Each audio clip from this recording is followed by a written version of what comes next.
মা চিৎকার দিয়া বলবে, তোর বাবারে ডাকবে, এই স্বামী আসো তাড়াতাড়ি, তোমার ছেলে নেই। মা একটা চিৎকার মারবে, পুরো ঘরের মধ্যে কান্নার আওয়াজ। তোমার বাবা এসে টেলিফোন করবে, ইমাম সাহেব কোথাও যাবেন না, আমার ছেলেটা মারা গেছে, জানাজা দিয়া যাবেন। বাবায় কান্না করবে আর বলবে, একদল যাও তাড়াতাড়ি বাজার থেকে কাফন কিনিয়ে আনো, আর এক দলকে বলবে যাও বাঁশবাগানে কবর খনন করো।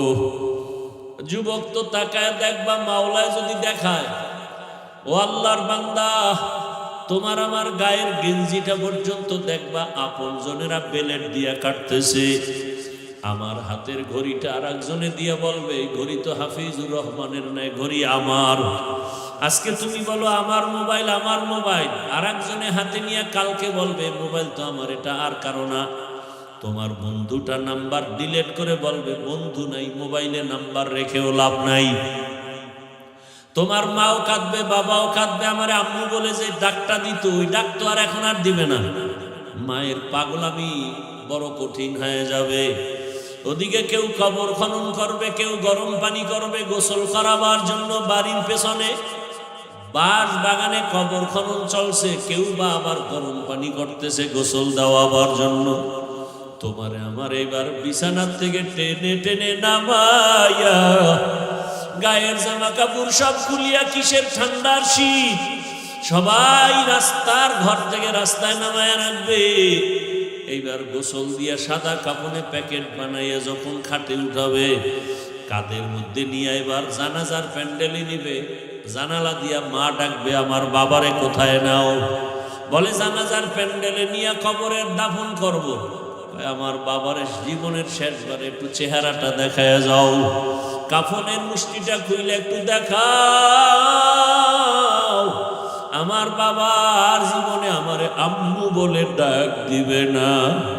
ও সন্তানেরা, ও যুবক বাবারা, পায়ে হাত রেখে বলি, জীবনে তো দাড়ি কম কাটো নাই, এবার তওবা করো, আর গুনাহ করবা না।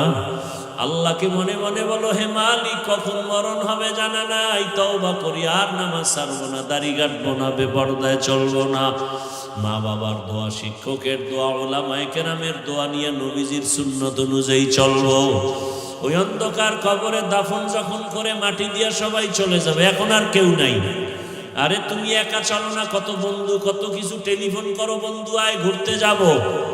এখন তোমার কবরে ডানে বামে উপরে নিচে মাটি, তুমি একা, কেউ নাই। দুইজন ফেরেশতা আসবে প্রশ্ন করার জন্য। যদি নামাজ ছাড়া কবরে যাও, দাড়ি ছাড়া যাও, আমার আল্লাহ কুদরতের আওয়াজ দিয়া বলবে, ফেরেশতাই বেঈমানকে ধর, কবরটা জাহান্নামের আগুনে ভরে ফেল। এই নাফরমানেরে আমি আল্লাহ কম নিয়ামত দেই নাই, আমি আল্লাহ কত নিয়ামত দিছি, কিন্তু আমার হুকুম মতো চলে নাই, আমার কোরআন অনুযায়ী চলে নাই, ইসলাম মানে না, বরং বিরোধিতা করেছে। আল্লাহ বলবেন, এখন ও কবরের মাটি, নাফরমান গুনাহগারের দুই দিক থেকে জোরে জোরে চাপ দাও। কবরের মাটি এমন জোরে চাপ দিবে, পাজরের হাড় চুরমার হয়ে যাবে। ও যুবক, একটা বেতের বাড়ি সইতে পারো না, মশার কামড় সইতে পারো না, কবরের মাটির চাপ কেমন করে সহ্য করবা? আল্লাহর কাছে তওবা করো, মরিয়া গেল আর গুনাহ করবা না, মা বাবারে কষ্ট দিবা না। উলামায়ে কেরামের দোয়া, শিক্ষকের দোয়া নিয়ে নবীর তরিকা মেনে চলবা। মা বোনেরাও তওবার নিয়ত যদি থাকে, যুবকেরাও যদি তওবার নিয়ত থাকে, মুনাফিকি যদি না থাকে, দুটো হাত আমার আল্লাহকে দেখায় দাও। দুনিয়ার লোভ ধ্বংসের কারণ। মানুষ বলে প্রবাদ, লোভে পাপ, পাপে মৃত্যু। হুজুর টুজুর যা দেখেন, অলি আবদাল, গৌস কুতুব, যদি দেখেন ব্যালেন্স ঠিক নেই, কথাবার্তা উল্টা পাল্টা, মনে করবেন কিসের লোভে পড়ছে? দুনিয়ার লোভ। কিসের লোভ? দুনিয়ার প্রত্যেকটা মানুষ আল্লাহর বিরুদ্ধে যায়, রসুলের বিরুদ্ধে যায়, ইসলামের বিরুদ্ধে যায় একমাত্র দুনিয়ার লোভে। সেই লোভটা আবার তিন ভাগে ভাগ করা। কত ভাগ? এক ভাগ হলো হুব্বে জাহ, ক্ষমতার লোভ, চেয়ারের লোভ, সম্মানের লোভ। সম্মান, চেয়ার পাওয়ার জন্য আল্লাহর বিরুদ্ধে প্রয়োজনে, ইসলামের বিরুদ্ধে প্রয়োজনে উল্টা পাল্টা করে। কেন? ক্ষমতা টিকানোর জন্য। আছে না নাই? আর একটা লোভ হলো সম্পদের লোভ, টাকা। আমি যদি উল্টা পথে চলি তো টাকা পাবো, কাউরে যদি একটু মিথ্যা মামলায় জড়াইতে পারি তো টাকা পাবো, এরকম বদমাশ আমাদের সমাজে আছে না? আর একটা লোভ হলো হুব্বে নিসওয়ান, যৌবনের লোভ। যৌবনের লোভে পড়ে ইসলাম শেষ, মানবতা শেষ। এই তিনটা লোভে পড়ে গোটা দুনিয়া ধ্বংস। গোটা একেবারে সব মানুষ, একটা মানুষও এই তিন লোভের বাইরে ধ্বংস নয়, তিন লোভের ভেতর থেকেই ধ্বংস হয়ে গেছে, এখনো হচ্ছে চোখের সামনে।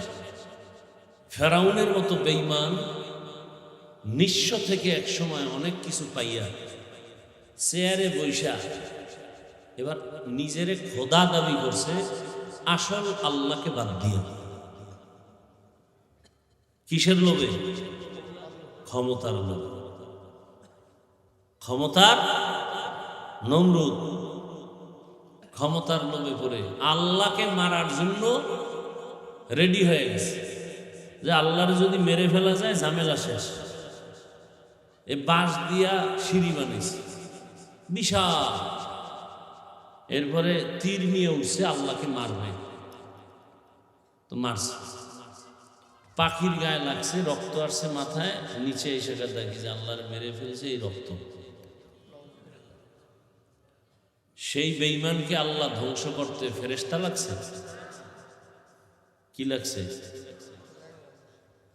একটা অসুস্থ মশার সাথে জুতা, পায়ের জুতা কপালে লাগায়, এটা কত বড় ভাগ্যের বিষয়। ডব্লিউ বুশের লাগছে, আমগো দেশে আবার মাঝে মাঝে এমপি মন্ত্রীর কপালেও লাগে, সান কপাল তো, এই জন্য লাগে। আল্লাহ হেদায়াত দান করুন। যৌবনের লোভে পড়ে আমগো দেশের এক এমবিবিএস ডাক্তার তাসলিমা নাসরিন শেষ। এমবিবিএস ডাক্তার, আবার সে একজন গবেষক, কোরআন পড়ে, তর্জমা করে, তাফসির পড়ে, আবার ভুল ধরে, আল্লাহর এই কথাটা ঠিক ওইটা অঠিক, এভাবে করে করে জিন্দেগি বরবাদ করলো। যে এক পুরুষে 4 মহিলা রাখবে, বিবি রাখবে, এক মহিলা কেন 4 স্বামী রাখতে পারবে না? এটা নারীর উপর একচেটিয়া জুলুম, আল্লাহ জালেম। কত বড় গবেষক!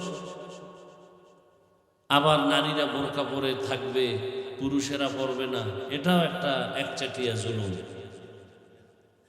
এই বৈষম্য দূর করতে হবে।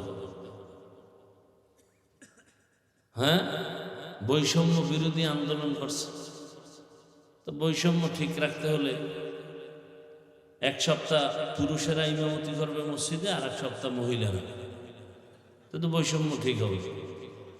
আবার এক সন্তান মহিলা পেটে নিবে, আর এক সন্তান পুরুষে পেটে ধারণ করবে, তো বৈষম্য হইল। বৈষম্য ঠিক রাখতে তেমনি করতে হবে। যেমন কয় বাবা মরে গেলে সম্পদ ছেলে যা পাইবে মেয়েকেও তার দিতে হবে, তাহলে এটা যদি মানুষ সব জায়গায় বৈষম্য দূর করো, সম্ভব? কোনোদিন সম্ভব নয়। এই কতটি লুচ্চা পুরুষ আছে, চরিত্রহীন, জন্মের দোষ। এই কারণে এই বেশ্যা নারীদের পক্ষে আবার চিৎকার দেয়। আল্লাহ হেদায়াত দান করুন। তাসলিমা কি বলে আরো? আমার পেট তো আমার শরীরের অংশ, তাহলে আমার পেটে বাচ্চা তো আমি যেখান থেকে মনে চাই সেখান থেকে নিই। একজন পুরুষ আমাকে বাচ্চা দিবে, এটা তো হতে পারে না। দেশের সব মুসলমান উলামায়ে কেরাম, তৌহিদি জনতা গর্জে উঠলেন আর বললেন, এই বেঈমান, যেখান থেকে মনে চায় সেখান থেকে পেটে বাচ্চা আমাদের দেশের কুকুর নিরা নেয়, কোনো মানুষ নিতে পারে না। তাহলে তাসলিমা মানুষ না, ডাক্তার হয়েছে ঠিক, কিন্তু এটা কুত্তার চেয়েও খারাপ। যেমন আমাদের মধ্যে কিছু মানুষ এই যে প্যান্ডেলে বসা তসবিহ গুনতেছে, কবে আসবে সেই বরকতের ভোটের আগের রাত? সেদিন আমরা মোটামুটি বাজার দরে বিক্রি হয়ে যাব। খুব হাসতেছে, কি যে মজা না ওই পায়খানায়, খুব মজা, খুব মজা ওই পায়খানায়। লজ্জা শরম না থাকলে কিচ্ছু থাকে না মানুষের। ১৫০০ বছর আগে রসুল বলে গেছেন, আমি কিন্তু খুব আদবের সাথে বলছিলাম, আওয়াজ দিবেন না। আপনারা আমার কথাটা রাখতেছেন না।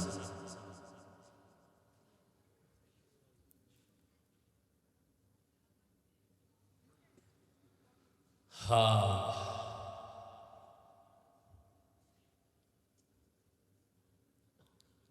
১৫০০ বছর আগে রসুল বলেছেন, লা ঈমানা লিমান লা হায়া আলা, যাদের লজ্জা নাই ওদের কোনো ঈমানই নাই। আল হায়াউ শু'বাতুম মিনাল ঈমান। ভাই, মোবাইলগুলো বন্ধ করা যায় না? এনে মোবাইলের কোনো কাম আছে আকাম ছাড়া? তুমি দেখো কাম, আসলে এটা আকাম। কোথায় বসছো তোমার তো জানা নেই। যেখানে তুমি বসছো এটা আল্লাহর কাছে কত দামি যে বসার সাথে সাথে গুনাহমাফ। এরকম একটা মজলিস আরশে আজিমে এখন চলতেছে, ফেরেশতাদেরকে নিয়ে আল্লাহ আমাদের গুণগান গাইতেছে। এখন আল্লাহ বলতেছেন, এই প্যান্ডেলে যারা আছে ফেরেশতারা, তোরা সাক্ষী থাক, আমি এদেরকে মাফ করে দিলাম। তো তুমি আকাম করো কেন মোবাইল হাতে নিয়ে? একটা মুফতির নাম আমাকে বলো সারা দুনিয়াতে কেউ বলতে পারে যে এই ওয়াজের প্যান্ডেলে বসে অনর্থক ছবি তোলা হালাল? কপালটা তো খারাপ কেন? আসছো বেহেশতের বাগানে সওয়াবের আশায়, করতেছো মোবাইল নিয়ে গুনাহ। ২৪ ঘন্টা এই মোবাইল, বাথরুমে মোবাইল, ঘরের বিছানায় মোবাইল। আল্লাহ দয়া করে বেহেশতের বাগানে নিছে, ঘন্টা ২ মোবাইল ছাড়া থাকাই যায় না। এত খারাপ কেন কপালটা?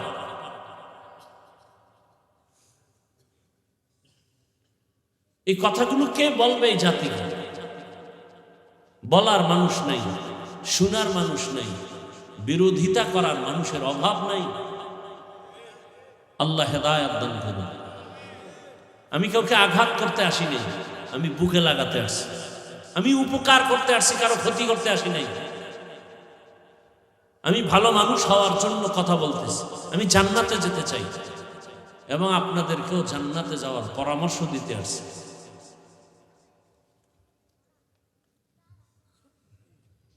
মিষ্টি মিষ্টি কথা বলে বয়ান করার অভ্যাস আছে তো, ঠান্ডা মাথায় প্রশংসা পাবো, কিন্তু না, আমাদের মূল উদ্দেশ্য তো না। মানুষের রোগ কোনগুলো বেশি জটিল, যেই রোগের কারণে অন্যান্য ইবাদত নষ্ট হয়ে যাবে, এগুলো তো বলতে হবে।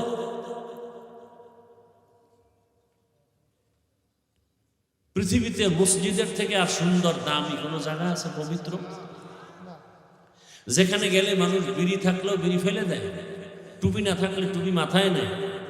এত সুন্দর একটা পবিত্র মসজিদের জায়গায় সুদখোর কেন কমিটিতে আসবে? আমি কোনো দলের পক্ষে কথা বলছি না, আমি শুরুতেই বলছি আমার কথার মূল থিম ইসলাম, কোরআন, হাদিস, আল্লাহ, রাসূল। পৃথিবীতে এর থেকে আর পবিত্র জায়গা নাই মসজিদ। সেখানে সুদখোর আসবে কেন? যেই সুদখোরের আমল নামা, এই বেটা থাম, বেয়াদব।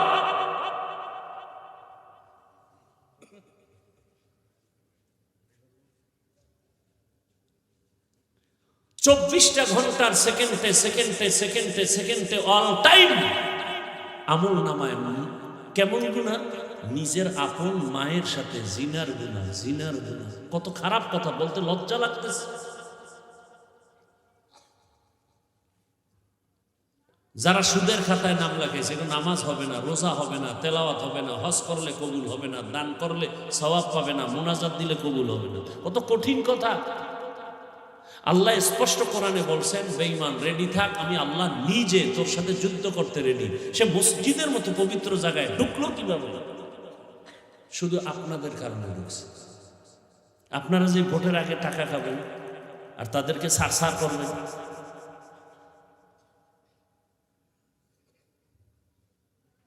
সমাজে শান্তি আসবে কিভাবে? এত মিনিটে মিনিটে ভূমিকম্প হওয়া দরকার, মিনিটে মিনিটে ঠাডা পড়া দরকার, আগুনের বৃষ্টি দরকার। শুধু মুহাম্মদের উম্মত হওয়ার কারণে আল্লাহ এখনো আমগো একটু সেফ রাখছেন। শুধু মোহাম্মদের উম্মত হয়েছে এই কারণে, নাইলে বাংলাদেশ ধ্বংস করতে 1 সেকেন্ড লাগে না। খালি একটা ভূমিকম্প তো আল্লাহ দেখাই দিয়েছে। কি পরিমাণ আতঙ্ক, কিসের বিল্ডিং, অট্টালিকা, কিচ্ছু না।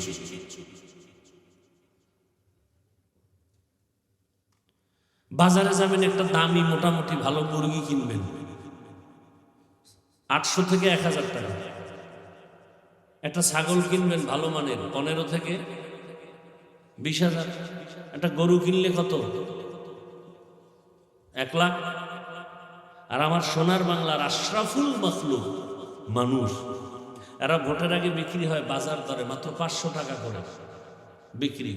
কয়েকদিন পরে দেখার মাইয়ের উপরে হামলা, বউয়ের উপরে হামলা, চিৎকার দেখা, খবরটা ছিন্নাবি না, তোর মাইয়া পোলা 14 গোষ্ঠীর ইজ্জত কিনে নিছি না ভোটের আগে 500 টাকায়।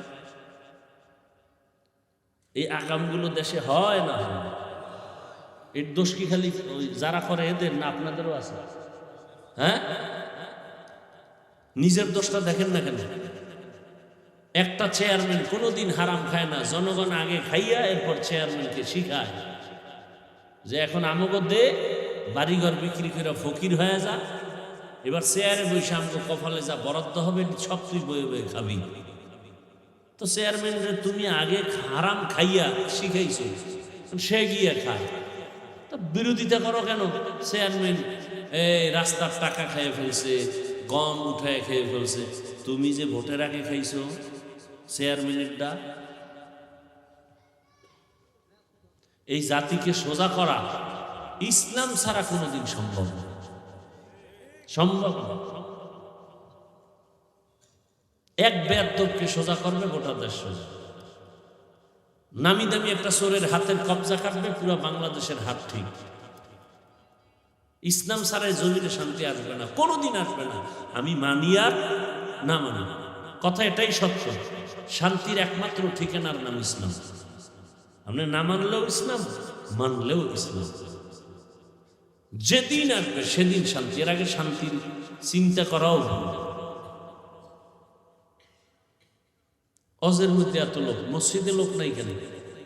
ফজরে কই যায়? আর জঙ্গলে বনবাসে যায়? ফজরে কেন মসজিদ খালি? কালকে জুমায় মুসল্লির অভাব নেই, আসরে আবার মুসল্লি নেই, মাগরিবে নাই, এশায় নাই, কিসের নামাজ এগুলো?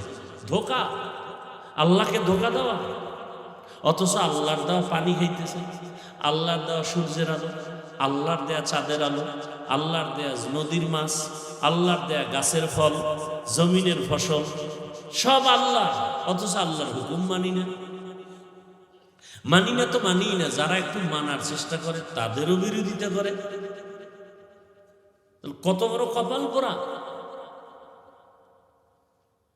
এজন্যই তো নবী বলেন, দুনিয়ার লোভ মানুষকে ধ্বংস করে দেয়। হুজুরের বয়ানের কারণে আমার সুদের ব্যবসা চলবে না, তো হুজুরের বয়ান বন্ধ, আমার ব্যবসা বন্ধ করা যাবে না। এইভাবে সরকার পর্যন্ত বলে মেয়ে ছেলেরা আকাম কুকাম করবে, বাধা দেওয়া যাবে না, তবে বাল্য বিবাহ এটা বাধা দিতে হবে। একটু চিন্তা করো যুবক।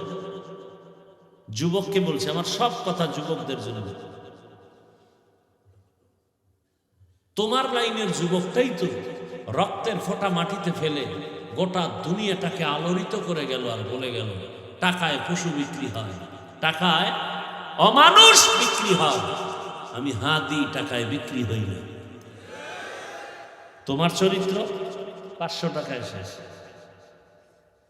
মুরগি কিনতে 1000, ছাগল কিনতে 20,000, গরু কিনতে 1 লাখ, তুমি বিক্রি 500। তার মানে তোমার ছাগলের সমানও দাম নাই, তুমি ছাগলের চেয়েও খারাপ, গরুর চেয়ে খারাপ, কুত্তার চেয়ে খারাপ, শুকরের চেয়েও খারাপ।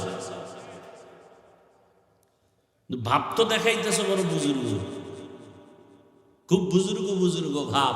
সারা রাত মোবাইলে গুনাহ চলে, গুনাহ, হাতের গুনাহ, জবানের গুনাহ, অন্তরের গুনাহ, চোখের গুনাহ, সারা রাত। চেহারায় ছাপ লাগছে। যেই যুবকের চেহারা 40 বছর পর্যন্ত থাকবে উজ্জ্বল, সেই চেহারা 25 বছরে নষ্ট কেন? জবাব দে।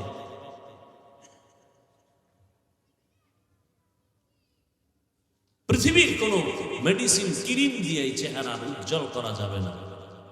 রাইসুল মুফাসসিরিন আব্দুল্লাহ ইবনে আব্বাস রাদিয়াল্লাহু আনহু ১৫০০ বছর আগে বলে গেছেন, মানুষ যদি গুনাহ করতে গিয়া সীমা লঙ্ঘন করে নগদ শাস্তি ৫টা। প্রথম শাস্তি, চেহারার নূর থাকবে না। দ্বিতীয় শাস্তি, ভাত খাবে কিন্তু ওই ভাত দিয়ে শরীরে ক্রিয়া করবে না, বরকত থাকবে না, শুধু অসুস্থই হবে, অসুস্থই হবে। কি পরিমাণ গুনাহ করো মোবাইলের দ্বারা, কি পরিমাণ, কোনো সীমানা নাই। ঘরে ঘরে কি পরিমাণ সারা রাত অন্যায় চলে।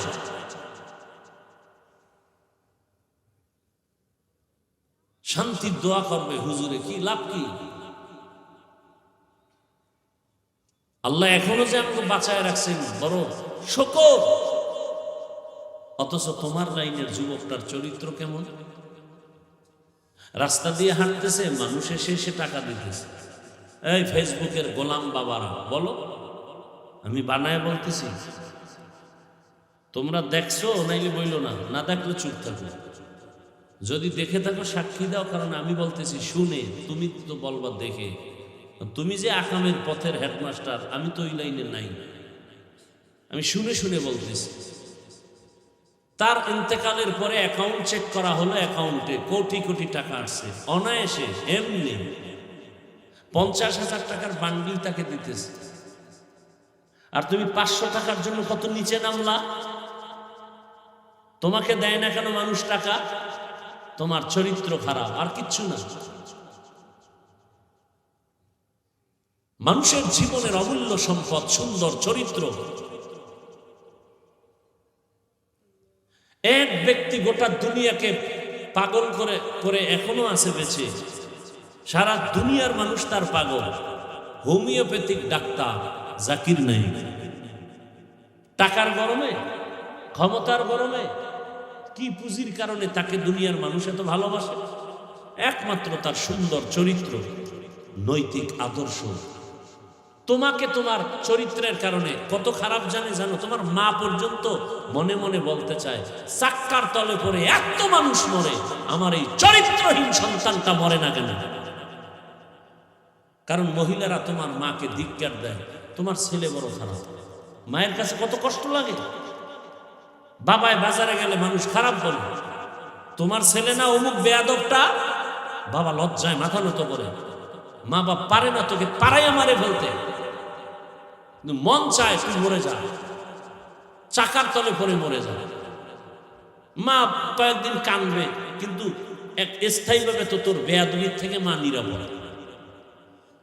এই কথাগুলো তো মা সন্তানকে বলে না, ভয় পায় যদি আবার মারে। এখন তো সন্তান এত বড় চূড়ান্ত বেঈমান, অসভ্য, যে মাকে মারে, বাবাকে মারে। এজন্য মা বাপ কথা বলে না, কলিজা কালা হয়ে গেছে দুঃখে দুঃখে। আর এই কুলাঙ্গারে আবার বন্ধুদের সাথে গর্ব করে, জানো কি, আমার মা বাবা না আমাকে অনেক ভয় করে। ও বেয়াদব, লিখে রাখো, মা বাবা তো সন্তানকে ভয় করবে না, ভালোবেসে কপালে চুমা খাবে, ঠিক না? লিখে রাখ। লেখার পরে বাধাই করে ঘরের দরজায় টানায় রাখবি কথাগুলো। মা বাবা ওই সন্তানকেই ভয় পায় যেই সন্তান সমাজের চরিত্রহীন এবং বেয়াদব। শিক্ষক ওই ছাত্রকে ভয় পায় যেই ছাত্র পুরা প্রতিষ্ঠানের মধ্যে চূড়ান্ত চরিত্রহীন আর বেয়াদব। নম্র ভদ্র চরিত্রবান কোন সন্তানকে মা ভয় পাবে না, বাপ ভয় পাবে না, বরং মা বাপ মনে করবে ওর কাছে আমার নিরাপদ।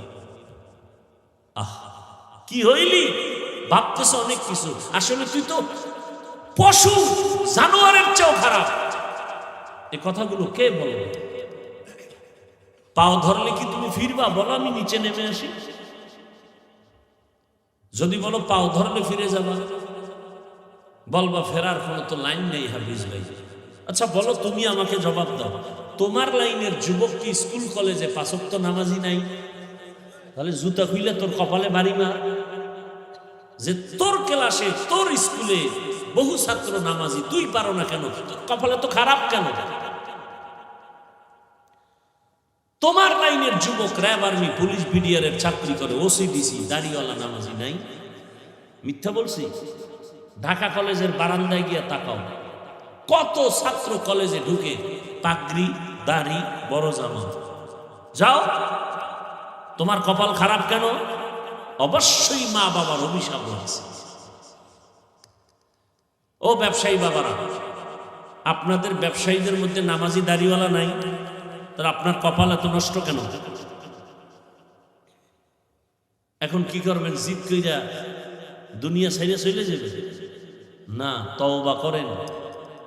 আমার আল্লাহ তো অনেক দয়াময়। আপনি গুনাহ যদি পুরা দুনিয়া ভৈরাও গুনার পাহাড় বানান, আমার আল্লাহর রহমতের চেয়েও খালি বলবেন আল্লাহ আমাকে মাফ করে দেন। আল্লাহ বলবে তুই গুনাহ করছো 50 বছর, মাপ চাইলি মাত্র আধা সেকেন্ডে, আর আমি তোকে মাফ করে দিলাম আরো কম টাইমে। তোর জীবনের 50-70 বছরের গুনাহ 1 সেকেন্ডে মাফ।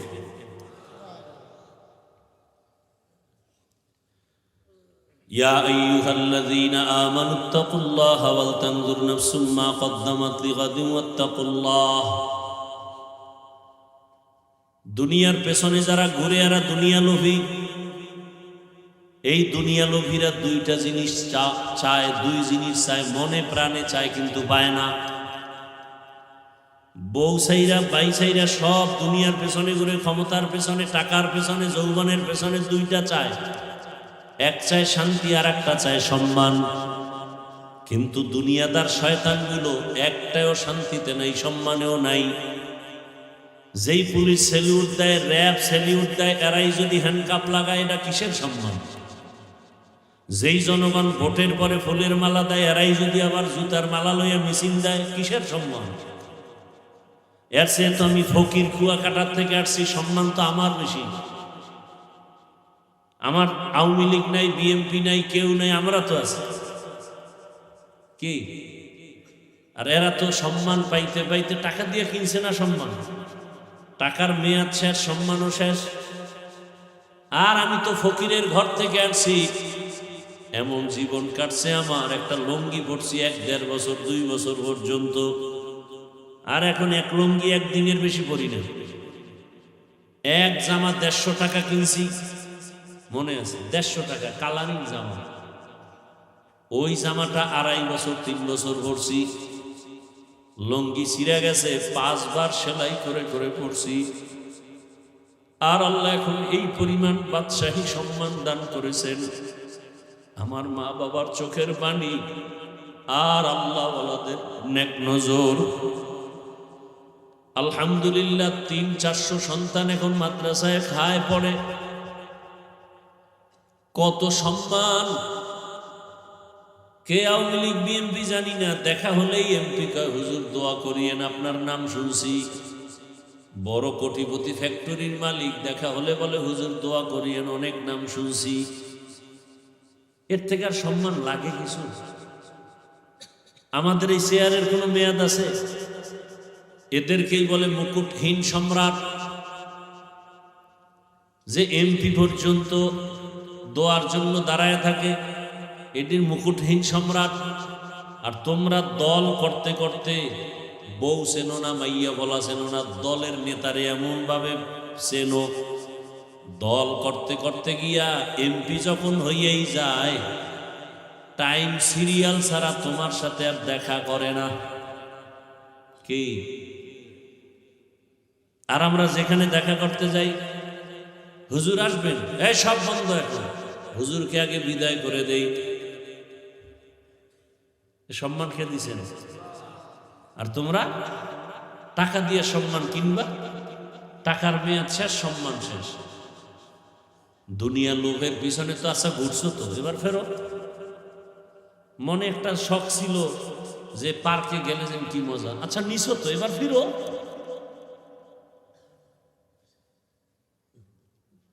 জীবনে দাড়ি তো কম কাটো না, এবার ফিরো।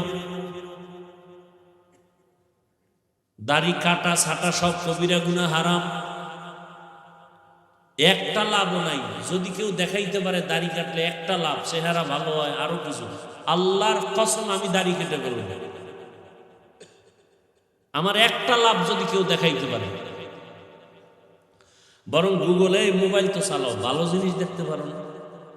আজকে বাসায় গিয়ে সার্চ দিবি, টাচ মোবাইল চালাইলে শরীরের কি কি ক্ষতি সব বের হয়ে আসবে। ওখানে তার আপনি হুজুর নেই, সব চিকিৎসা বিজ্ঞানীরা কি থিম ওখানে বয়ান করছে, ওখানে সব লেখা। দাড়ি কাটলে ছাড়লে বিজ্ঞানীদের কি থিওরি, সাথে সাথে নগদ শাস্তি, যৌবন চলে যাবে, চোখের পাওয়ার চলে যাবে। গুগলে সার্চ দে, সারা জীবন খালি আকামি করলি, এটা মানুষের কামে জিনিস।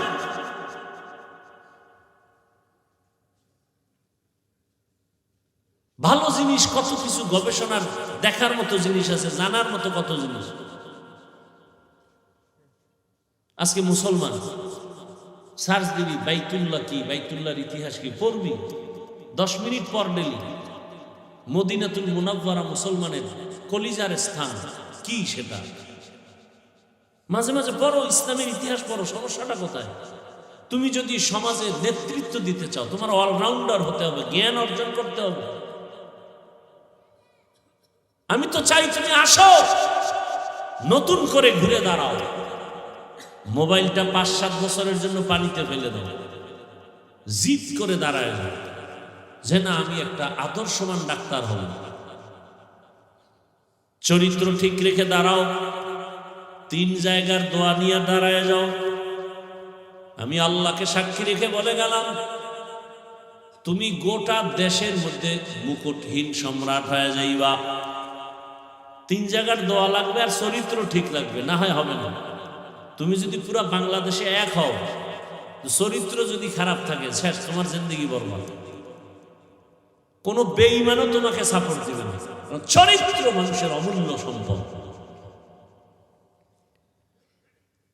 আমি চাই তুমি ডাক্তার হও, engineer, professor, OC, DC, SP হয়ে যাও, এমপি, মন্ত্রী হও, তবে বেয়াদব হইও না। তবে চরিত্র ঠিক রাখবার 3 জায়গার দোয়া নিয়ে চলো, জীবনটা সফল। কয় জায়গার দোয়া? 1 নম্বরে মা বাবার দোয়া, 2 নম্বরে শিক্ষকের দোয়া, তৃতীয় হলো ওলামায়ে কেরামের দোয়া। লিখে রাখ, এই কথাগুলো মনে থাকবে না। এই 3 জায়গার দোয়া যদি নিয়ে ডাক্তারও হও, আল্লাহর কসম গোটা দুনিয়াতে তোমার সম্মান বেড়ে যাবে। আজকে 500 টাকার জন্য পাগল হয়েছ, আল্লাহ এই পরিমাণ টাকা দিবে, 2 হাত দিয়ে নিয়েও তো শেষ করতে পারবা না।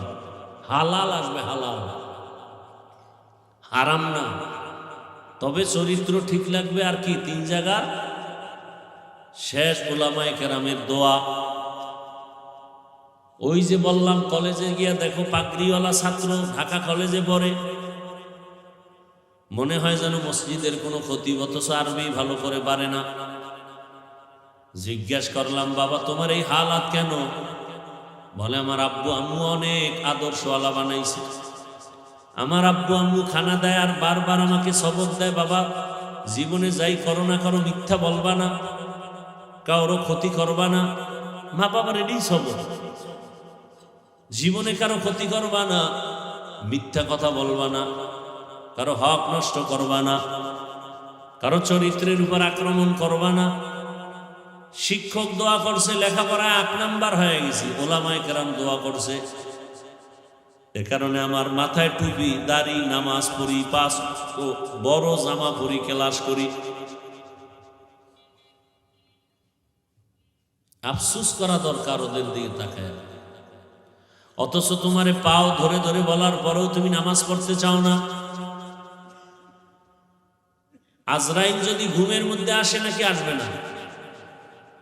ঘুমের মধ্যে যদি আল্লাহ পাঠায় দেয়, এসে যদি দেখে তোমার কানের মধ্যে গানের তার লাগানো, কি জবাব দিবা আমার আল্লাহর দরবারে?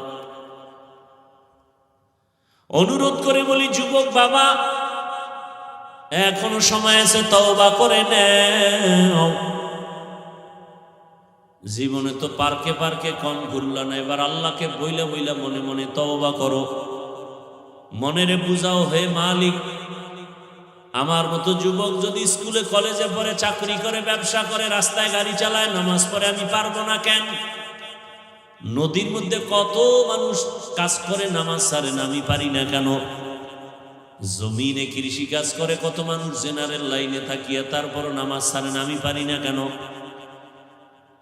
আমি তো জীবনে দাড়ি কম কাটলাম না, বেপরদায় কম দৌড়াইলাম না, মোবাইলে গুনাহ কম করলাম না, পার্কে কম দৌড়াইলাম না, কত নামাজ ছাড়লাম আর কত বাজে পথে চললাম। আজকে থেকে তৈরি হয়ে যাইতে চাই, আল্লাহ আর গুনাহ করব না, দাড়ি কাটবো না, বেপরদায় চলবো না, মা বাবার সাথে বেয়াদবি করব না। শিক্ষকের দোয়া নিয়ে, উলামায়ে কেরামের দোয়া পরামর্শ নিয়ে নবীর আদর্শ মেনে চলবো। ও পর্দার আড়ালের মা বোনেরা, মাইকের আওয়াজ শুনতেছেন, আপনাদের মতো মা বোন এই এলাকায় কি নাই? নামাজ পড়ে পর্দা করে? নাই? ভিন্ন লাইনের মা বোনদেরকে বলবো, আপনারা কেন মার্কেটে মার্কেটে ঘুরিয়া নিজেদের চরিত্র নষ্ট করেন? সন্তানের কি ভবিষ্যতের চিন্তা করেন না? এরে আব্বা জান, আম্মা জানেরা, আপনি যদি ভালো আদর্শ রেখে যেতে পারেন, সন্তানটা এক সময় গর্ব করবে আর দোয়া করবে, আমার আব্বু আম্মু কতই যে ভালো ছিল, আমার আব্বু আম্মু কখনো ঝগড়া করে নাই, গালাগালি করে নাই, মোবাইলে বেগানার চেহারা দেখে নাই, নাটক দেখে নাই, রাত্রের বেলা গান শুনে নাই, আজান হলে আমার আম্মু নামাজে দাঁড়ায় যেত, আমার আব্বু যেন মায়ের সহযোগিতা করত, কোনোদিন মায়ের উপরে জুলুম করে নাই, আমার আম্মু আমার বাবার খেদমত করত, কখনো বাবার চোখের দিকে তাকায় বাজে কথা বলে নাই, মোবাইলে অযথা সময় নষ্ট করে নাই। সন্তান এগুলো দেখবে, বলবে আর দোয়া করবে, আমার আব্বু আম্মুরকে তুমি মাফ করো। ও মা বাবারা, ভালো করে শুনেন, আর যদি আপনি চরিত্র নষ্ট করে কবরে যান, সন্তানরা এক সময় ধিক্কার দিয়া বলবে, আমি কেমনে ভালো হব, আমার মা বাবা তো বড় খারাপ ছিল, আমার মা বাবার ভেতরে কোনো মোহাব্বত ছিল না, ভালোবাসা ছিল না, ঝগড়া গালাগালি, আমার মা বাবায় মোবাইল নিয়ে ব্যস্ত, নাটক গান নিয়ে ব্যস্ত, নামাজ নাই, রোজা নাই, আমার মা বাবার চরিত্র এত খারাপ, আমি কেন ভালো হব, আমার তো রাস্তা নাই। আমার আব্বু আম্মুর এই খারাপ অবস্থা দেখে আমিও ভালো লাইনে যেতে পারি নাই, আমার মা বাবা নামাজ নাই, রোজা নাই, আমার ওই লাইনে নেয় নাই। আব্বা আম্মা যারা আছেন, এখনো সময় আছে তওবা করার, ভালো একটা সন্তান রেখে যান, ডাক্তার হবে, কোরআন তেলাওয়াত করবে, নামাজ পড়বে, রুগীও দেখবে, আবার মা বাবার জন্য কলিজা ভরে দোয়া করবে। এখনো সময় আছে, আল্লাহর কাছে তওবা করেন। দুনিয়া কিছুই না, যখন মরণ হয়ে যাবে। ও যুবকেরা, কত মানুষ তাকায় দেখো, গাড়ির নিচে লাশ হয়ে আছে, পানির মধ্যে লাশ, ঘুমের বিছানায় লাশ। আজকে তুমি এখানে বয়ান শুনতেছো, কালকে হতে পারো তুমি কবরের যাত্রী। এটা কি অসম্ভব? তুমি ঘুমায় গেছো, ঘুমের মধ্যে আজরাইল চলে আসছে, রুহুটা নিয়ে যখন চলে গেছে, 11টার সময় তোমার আম্মু ডাকছে, বাবা আর কত ঘুমাবি, আয় ওর, তাড়াতাড়ি নাস্তা কর। সন্তান কোনো সাড়া দেয় না। এ যুবক, ভালো করে একটু খেয়াল করো, হঠাৎ দেখবে মায়ের অন্তরে বাড়ি মারছে, দাগ কেটে গেছে, মনে হয় কি জানি হয়েছে, দরজা খুলে না, লাথি মেরে দরজা ভেঙে ঢুকছে, শরীরের মধ্যে হাতটা ডাকায় টাচ করে দেখে পুরা বডি শক্ত, পুরা ঠান্ডা। মা চিৎকার দিছে, নাই। যারা মরে ওর শরীর কিন্তু সাথে সাথে বরফ হয়ে যায় এবং পুরা বডি শক্ত, টোটালটাই শক্ত, কাঠের চেয়েও শক্ত। মা চিৎকার দিয়া বলবে, তোর বাবারে ডাকবে, এ স্বামী আসো তাড়াতাড়ি, তোমার ছেলে নেই। মা একটা চিৎকার মারবে, পুরা ঘরের মধ্যে কান্নার আওয়াজ। তোমার বাবা এসে টেলিফোন করবে, ইমাম সাহেব কোথাও যাবেন না, আমার ছেলেটা মারা গেছে, জানাজা দিয়া যাবেন। বাবায় কান্না করবে আর বলবে, একদল যাও তাড়াতাড়ি বাজার থেকে কাফন কিনিয়ে আনো, আর এক দলকে বলবে যাও বাঁশবাগানে কবর খনন করো। যুবক তো তাকায় দেখবা, মাওলায় যদি দেখায়, ও আল্লাহর বান্দা, তোমার আমার গায়ের গেঞ্জিটা পর্যন্ত দেখবা আপন জনেরা বেলেট দিয়া কাটতেছে, আমার হাতের ঘড়িটা আর একজনে দিয়ে বলবে, ঘড়ি তো হাফিজুর রহমানের নয়, ঘড়ি আমার। আজকে তুমি বলো আমার মোবাইল, আমার মোবাইল, আর একজনে হাতে নিয়ে কালকে বলবে মোবাইল তো আমার, এটা আর কারো না।